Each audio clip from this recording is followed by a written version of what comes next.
Voici le tarot d'Oswald Wirth aux éditions AGM Urania. Donc ça c'est l'édition française. Ce que je vous avais présenté il y a quelque temps, l'édition américaine chez US Games Systems, avec une boîte bleue et une fenêtre ici qui laisse apparaître la carte à l'arrière. Donc ça c'était l'édition américaine, là c'est l'édition française. Donc le jeu date de 1976. Il est sorti d'ailleurs chez US Game Systems à l'époque et aussi AGM. Donc je ne sais pas si ça c'est l'édition de 1976 ou non, puisque il n'y a pas d'autre date, il n'y a que le copyright. Et je n'ai pas de date supplémentaire dans le livret, donc cela laisse présumer que c'est bien l'édition de 1976. Donc le dépliant en français avec une présentation du jeu, une correspondance entre les lettres hébraïques, le titre en français et le titre en anglais, un petit texte en fait, et là on a les significations des cartes sous forme de tableau. Voilà. Alors le jeu, le voici. Donc moi je préfère cette édition plutôt que l'édition américaine, puisque je trouve que les cartes elles n'ont pas la même finition, et le fond doré ressort beaucoup plus.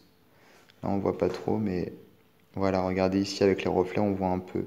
Le fond doré ici ressort vraiment, alors que sur l'édition américaine, je trouve qu'il ressort beaucoup moins. Je pense que c'est une question de finition des cartes, elles n'ont pas été traitées de la même façon. En ce qui concerne la taille, hein, c'est une taille standard.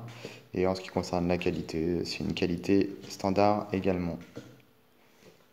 L'épaisseur du carton, je veux dire.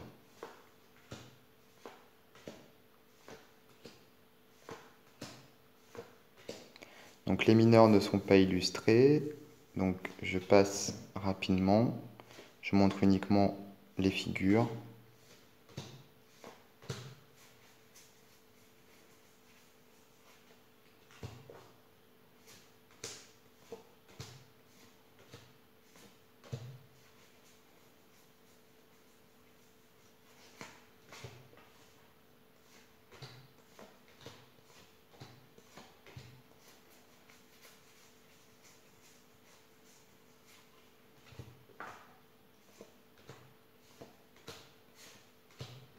Et voilà.